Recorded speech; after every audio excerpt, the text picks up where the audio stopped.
दोस्तों, बजट 2026 आ चुका है और इसने शेयर बाजार में एक बार फिर तहलका मचा दिया है। क्या ये तूफान आपके पोर्टफोलियो को डुबो देगा या नई ऊंचाइयों पर ले जाएगा? आइए इस बजट का पूरा विश्लेषण करते हैं और जानते हैं निवेशकों के लिए क्या खास है। वित्त मंत्री ने अपने बजट भाषण में ग्रोथ और स्थिरता पर जोर दिया है। मुख्य फोकस रहा है इंफ्रास्ट्रक्चर डेवलपमेंट, रूरल इकोनॉमी को बूस्ट करना और मैन्युफैक्चरिंग सेक्टर को बढ़ावा देना। सरकार का लक्ष्य है राजकोषीय घाटे को कंट्रोल में रखते हुए विकास की रफ्तार को तेज करना। लेकिन क्या मार्केट ने इसे स्वीकार किया? बजट के ठीक बाद हमने देखा कि बाजार में अचानक बड़ी गिरावट दर्ज की गई। सेंसेक्स और निफ्टी दोनों धड़ाम से नीचे गिरे। इसकी कई वजहें हो सकती हैं। पहला, निवेशकों को शायद उम्मीद से कम बड़े ऐलान मिले। दूसरा, ग्लोबल क्यूज का असर। और तीसरा, कुछ सेक्टर स्पेसिफिक घोषणाएं जिनसे निवेशकों में घबराहट पैदा हुई। चलिए देखते हैं कौन से सेक्टर्स पर बजट का सीधा असर पड़ा। इंफ्रास्ट्रक्चर, कैपिटल गुड्स और रिन्यूएबल एनर्जी सेक्टर्स को अच्छा बूस्ट मिला है क्योंकि सरकार ने इनमें भारी निवेश का ऐलान किया है। दूसरी तरफ कुछ बैंकिंग और एफएमसीजी स्टॉक्स पर हल्की फुल्की मार पड़ी है।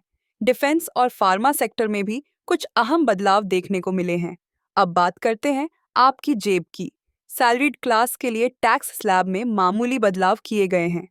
न्यू टैक्स रिजीम को और आकर्षक बनाने की कोशिश की गई है। एटीसी और पीपीएफ जैसे पारंपरिक निवेशों पर अभी भी फोकस बरकरार है। छोटे निवेशकों के लिए मार्केट में निवेश को आसान बनाने के कुछ कदम भी उठाए गए हैं। तो आगे क्या? मार्केट की ये उठापटक कब तक रहेगी? एक्सपर्ट्स का मानना है कि ये शुरुआती प्रतिक्रिया है। लंबी अवधि के निवेशक यानी लॉन्ग टर्म इन्वेस्टर्स घबराएं नहीं। बजट का पूरा असर धीरे धीरे सामने आएगा। अगले कुछ महीनों में ग्लोबल संकेत और आरबीआई की नीतियां भी बाजार की दिशा तय करेंगी। निवेशकों के लिए हमारी कुछ अहम सलाह। पैनिक न करें। बाजार में गिरावट एक अवसर हो सकता है, खतरा नहीं। रिसर्च करें। जिस भी कंपनी में निवेश कर रहे हैं, उसकी पूरी जानकारी जुटाएं। पोर्टफोलियो डाइवर्सिफाई करें।